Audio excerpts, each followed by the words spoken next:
kulanti wacan oo wanaagsan daawadayaal kusoo dhawaada barnaamij wareedkeena qodobada aad daawan doontaan waxaa qayb ka noqonaya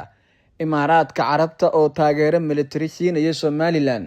tallaabooyin culus oo hadda la qaadayo haddaba maxay yihiin go'aanka qaraar ee la isla qaatay Cirro iyo sidoo kale Imaaraadka oo tallaabooyinkan si degdeg u qaadaya wararkii ugu dambeeyay ee la xiriira Xasan Sheikh oo shir degdeg ah ugu baxay Kenya haddaba shirkan degdega ah ee Kenya u tagay Xasan Sheikh waxyaabaha laga hadli doono dawladaha qaarkood ee Kenya sii tagay safarkan xogta ku xindaaban deni oo afka furtay iyo dhaqdhaqaaqyo ciidan oo ka socda Puntland tallaabooyinkii ugu dambeeyay oo loo qaaday arrimahaasi xogaha xasaasiga ee hadda la helayo wafuudda Iran iyo Mareykanka oo ku sugan Switzerland iyo wada hadallada farsamo ee ka bilaabanaya halkaasi xogtii ugu dambeysay ee akhbaaradka caalamka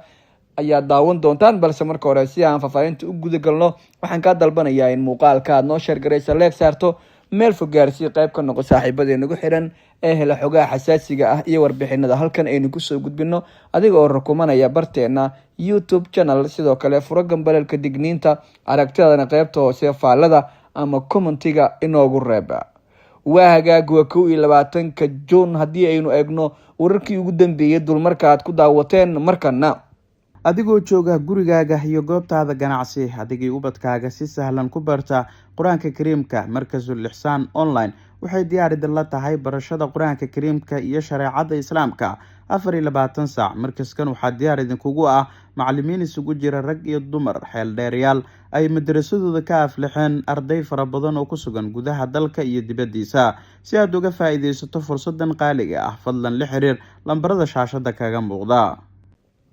Imaaraadka Carabta ayaa la ogaaday in taageero military ay siinayaan Somaliland tallaabooyinkan ayaana loo qaaday dhowr arrimood oo soo dedejiyay qorshihii ugu dambeeyay ee dhaqdhaqaaqyada ciidan ee socday maalmihii la soo dhaafay xogaha aynu helayno ayaa muujinaya in Imaaraadka Carabtu ay qaadeen tallaabooyin waaweyn oo ka dhigan in xilligan qorshe military oo xoog leh Imaaraadku uu ku doonayo inuu ka sameeyo deegaanada Somaliland taasi oo lagu difaacayo xukuumadda hadda jirta ee Somaliland iyada oo dhaqdhaqaaqyo ciidan oo xoog leh ay ka socdeen maalmihii la soo dhaafay gudaha Somaliland cadawga Somaliland ayaa wajahaya dhaqdhaqaaqyadan waxaana xogaha la helayo ay tilmaamayaan in tallaabooyinkani loo qaaday si degdeg ah iyada oo falcelinta ka soo laabatay dhaqdhaqaaqyadii ugu dambeeyay iyo qorshayaashii ugu waaweynaa ee arrimahan la xiriira intaba ay abuureen xaalado kala duwan waxaa xogta aynu helayno intaasi ay ku sii daraysaa in Imaaraadka Carabtu ay si dardar leh markan ku wadaan qorshayaashii ugu dambeeyay ee go'aanadan waaweyn oo loo arko masiirka Somaliland iyada oo ay tallaabada military ee hadda Imaaraadku ay qaadayaan ay tahay tii ugu weyneed oo ay dhinacyadani si isdaba joog ah markan ay u qaadaan xukuumadda Cirro ayaa dhaqdhaqaaqan waday waqtiyadii ugu dambeeyay waxaana isku haleynta iyo dhaqdhaqaaqyada military ee socday maalmihii la soo dhaafay ay ahaayeen dhacdooyin waaweyn oo u muuqday kuwa aan kala joogsi lahayn xukuumadda Cirrana ay u qaadayso dhaqdhaqaaqyadaasi si isdaba jooga Imaaraadka Carabta dhankooda ayaan si aan gambasho lahayn waxay taageero ugu muujiyeen Somaliland waxaana ay sheegeen in marnaba aysan gorgortan ka geli doonin dhaqdhaqaaqyada military ee hadda socda iyo tallaabooyinka xasaasiga ah ee ku saabsan dhacdooyinkii ugu dambeeyay ee go'aanadan waaweyn ee la xiriira tallaabada sida gaarka ah hadda loogu qaadayo dhaqdhaqaaqa military iyada oo ay xoogga saarayaan ama diiradda la saarayo tallaabooyinkii ugu waaweynaa oo la xiriira dhaqdhaqaaqyada aadka u xoogan ee socday maalmihii la soo dhaafay Somaliland ayaa waxa ay mar kale tallaabooyin military u qaadaysaa cadawgeeda gudaha iyada oo la ogaaday in ay dhaqdhaqaaqyadii socday ay ahaayeen kuwa la sii laba jibaaray sidoo kalena hadda ay u muujinayaan dhinacyadu sidii ay u soo afjari lahaayeen tallaabooyinka military iyo dhaqdhaqaaqa xoogan ee ciidanku ay sameynayaan arbushaad guud oo ay doonayeen cadawga Somaliland inay ka sameeyaan deegaanada oo xukumo Cirro ayaa ugu dambeyn waxaa soo xirmay albaabadii arrimahaasi ku xandaabna waxaana gabi ahaanba soo laabmay dhaqdhaqaaqyadaasi iyada oo la ogaaday in xogtii ugu dambeysay oo tallaabooyinkan la xiriira ay muujinayaan in ay sii xoogan yihiin waliba dhaqdhaqaaqyada hadda socda iyo tallaabooyinka ay xukuumadda Ciro si isdaba jooga ugu qaadayso sidii ay usoo afjari lahayd cadowgeeda gudaha. waxaa tani ay muujinaysaa in ay mar kale xoogan yihiin dhacdooyinka waaweyn ee ku saabsan tallaabooyinkan degdega ah ee xukuumadda Ciro ay ku soo afjarayso dhaqdhaqaaqa isdaba jooga ah ee socday waqtiyadii ugu dambeeyay, iyada oo la ogaaday in si kama dambaysa markan loo qaadayo tallaabooyinkii ugu waaweynaa oo arrimahan ku saabsan. markaana dhinaca kale haddii aynu eegno madaxweynaha Soomaaliya Xasan Sheekh Maxamuud ayaa safar aan hore loo shaacin waxa uu ugu baxay dalka dibadiisa, gaar ahaan dalka Kenya. madaxweyne Xasan Sheekh Maxamuud ayaa safar aan hore loo shaacin waxa uu ugu aanbabaxay dalka Kenya sida xogihii ugu dambeeyay lagu helay. madaxweynaha ayaa waxaa lagu wadaa inuu halkaasi kulamo kula yeesho madaxda dalkaasi iyo mas'uuliyiin ka socota beesha caalamka. wararka laga helayo ila diblomaasiyadeed oo halkaasi ku sugan ayaa sheegaya in safarkan uu diiradda saarayo arrimo la xiriira amniga, siyaasadda gudaha Soomaaliya iyo xaaladda guud ee gobolka, xilli ay jiraan dhaqdhaqaaqyo siyaasadeed oo sii xoogeysanaya. madaxweynaha ayaa la filayaa in uu magaalada Nairobi kula kulmo madax ka tirsan dowladda Kenya iyo wakiilo ka socda hay-adaha caalamiga ah ee sida dhow ula socda xaaladda siyaasadeed ee Soomaaliya. inkastoo aan si rasmi ah loo shaacin ajendaha kulankaasi looga hadlayo ama kulamada isdaba jooga ee dhici kara, ayaa waxaa safarkan uu ku soo aaday xilli ay mucaaradka ku baaqeen qabashada doorashooyin toos ah oo degdeg ah, iyaga oo dalbanaya in la helo hanaan doorasho oo ay ku wada qanacsan yihiin dhinacyada siyaasadda dalka. doodaha ku saabsan nooca doorashada iyo hanaanka siyaasadeed ee dalka ayaa toddobaadyadii lasoo dhaafay sii xoogeysanayay, iyada oo dowladda federaalka iyo mucaaradkuba ay soo bandhigayaan aragtiyo kala duwan oo ku saabsan mustaqbalka doorashooyinka Soomaaliya.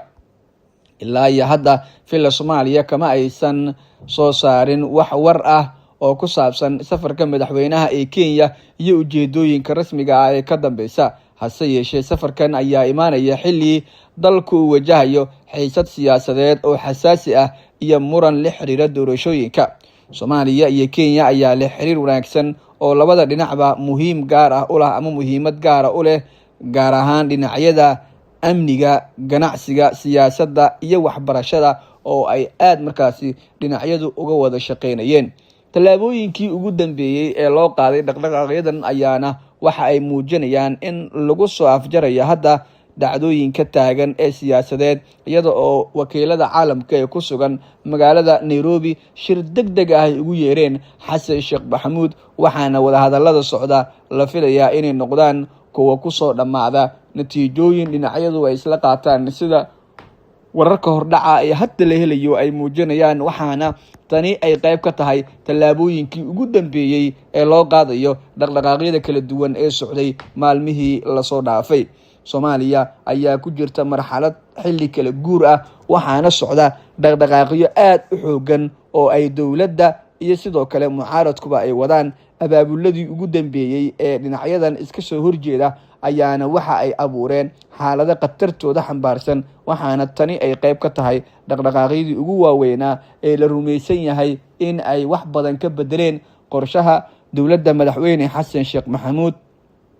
waxaana ay xoogga ama diiradda saareen sidii loo soo afjari lahaa isla tallaabooyinka ciidan iyo dhaqdhaqaaq ee socday waqtiyadii ugu dambeeyay. Kenya ayaana qayb ka ah dowladaha hadda dhexdhexaadinta ka wada Soomaaliya marka la eego iyo wakiilada caalamka, waxaana William Ruto madaxweynaha dalka Kenya oo aad ay isugu dhow yihiin madaxweyne Xasan Sheekh Maxamuud la rumaysan yahay in uu ku lug lahaa kulamadan Nairobi ka dhacaya, gaar ahaan magaala dalxiiseedka Naivasha oo la rumaysan yahay in diyaarad qaas ah ee madaxweyne Xasan Sheekh Maxamuud u qaaday markii uu Nairobi ka degay kadib. waxaa sidoo kale socda dhaqdhaqaaqyadii ugu dambeeyay oo arrimahan la xiriira, iyada oo ay hadda xoogan yihiin tallaabooyinka ku saabsan wararkii ugu dambeeyay ee arrimahan xasaasiga ah, iyada oo ay dhaqdhaqaaqyadan aad u sii xoogeysanayaan.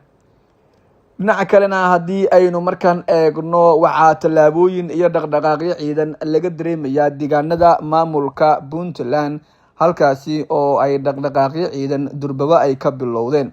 tallaabooyinkii ugu dambeeyey ee loo qaaday dowladda Soomaaliyana u qaaday Puntland ayaa muujinaysa cabsi xoogan oo ka dhalatay dhaqdhaqaaqyada hubeysan ee dowladdu ay u qorshaysay dhanka iyo Puntland. madaxweyne xasan sheekh maxamuud ayaa waxa uu u magacaabay taliye ciidan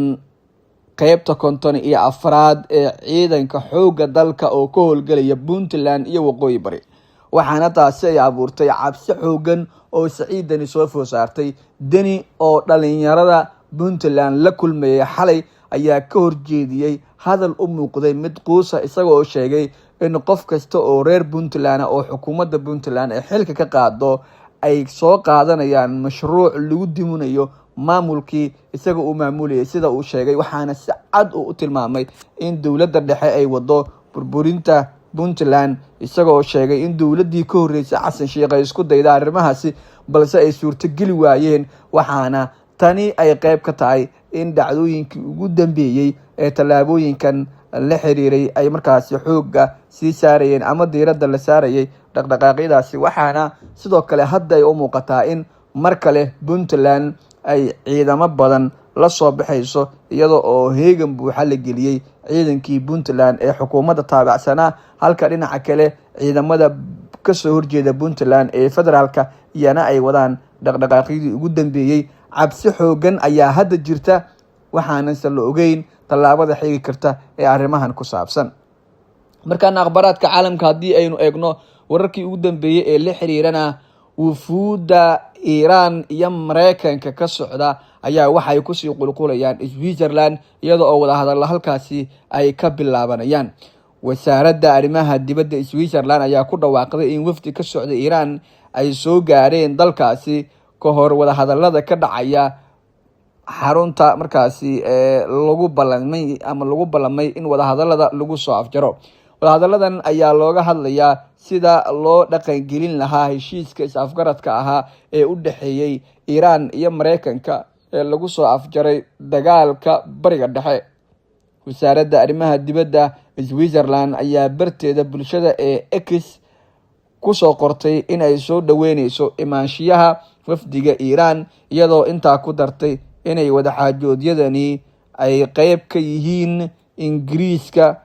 ama hirgelinta dowlado waaweyn hindisaha heshiiskan sida gaarka ah ay markaasi loogu suurtagelinayo. dowladaha aragtida heshiiskan degdega soo jeedinaya waxaa qayb ka ahaa baaqan Spain, Ingiriiska ama si guud dowladda UK,